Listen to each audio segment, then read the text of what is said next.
Um, I mean, my opinion about souls in the universe, human souls and souls of other beings, Hmm. is that if you're a sentient being, if you're a dog, if you're a cat, if you're a horse, if you're a lizard, I guess, everything has a soul to some degree, whether you're an alien from Mars or Alpha Centauri or the Andromeda Galaxy. If you are a sentient being, if you're a thinking, self aware being, you have a soul. And so I believe we have lived many lives on other planets. I have been obsessed with the planet Mars, and actually an expert on the planet Mars to this day. I've been obsessed with the planet Mars since the late 80s when I was in high school. Can Obsessed. people actually live there? Well, technically we have the technology to send people to live there, but you have to live in a dome. You have to have a spacesuit on because there's not enough atmospheric pressure. Your blood would escape from your body, and there's no oxygen. So you couldn't breathe the air.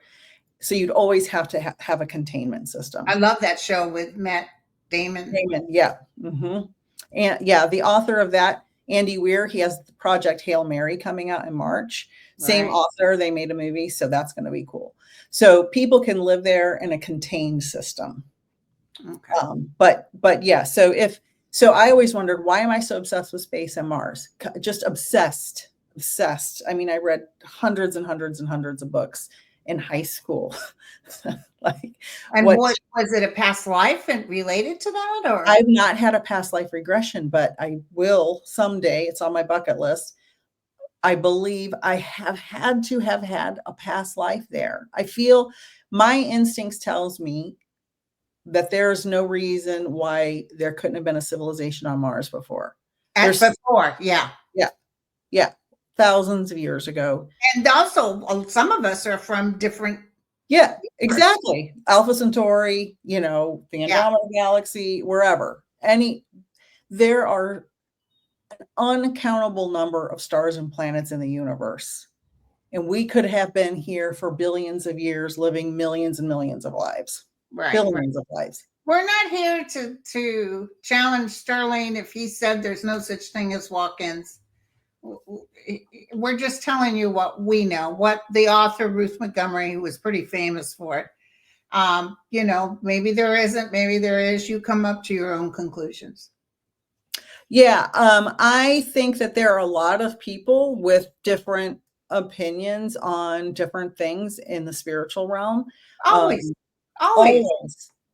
always, always. And it's what sits well with you, Yeah, right? Your own. That's why meditation and sitting in the power and connecting with spirit is so important. I'm sure, Linda, I'm sure you did sitting in the power, sitting with oh, spirit many times. It's so important because that's how you determine your thoughts from spirit's thoughts. right. And I'll be honest with you, I didn't believe in ETs or spaceships until I I didn't went to believe in spirit guides. I thought it was crap. I did until I went to Sedona and saw 53 of them in living color, and I said, "Oops, I guess there is." I heard you talking about the um the The military military, goggles. That I want a pair of those so bad. me too. They're like $3,000 on eBay, used. I want a pair so bad. So I look at the sky as much as I possibly can. If anybody follows my Instagram stories, 90% of my Instagram stories are pictures of the sky. I have an Yeah. unhealthy amount of pictures. I'm like so obsessed with space, obviously.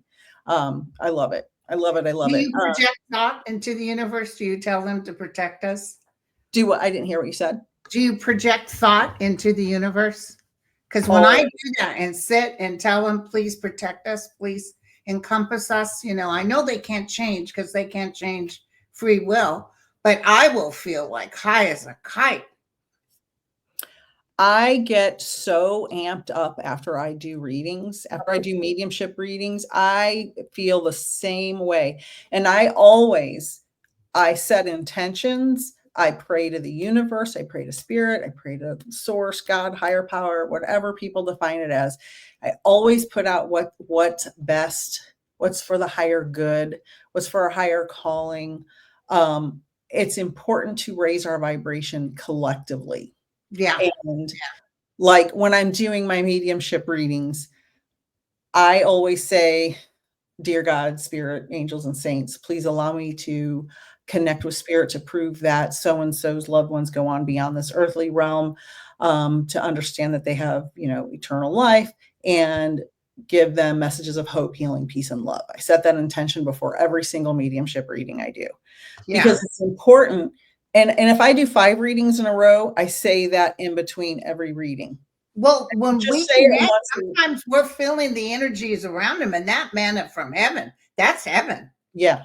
That, even the ones that used to have attitude don't have them anymore, because they're in a space of well-being, and that well-being is encompassing. It makes you, and even sometimes the people we read can feel it. Do you ever get overwhelmed with the connection to spirit, to where you're like, whoa, that's a little overwhelming, like that's a lot? Yes. And even remember I talked about the woman I was reading, her dead husband, and all of a sudden my phone went off, a man's voice, and I looked to see what it was, and he said, in our realm anything is possible. And I took a screenshot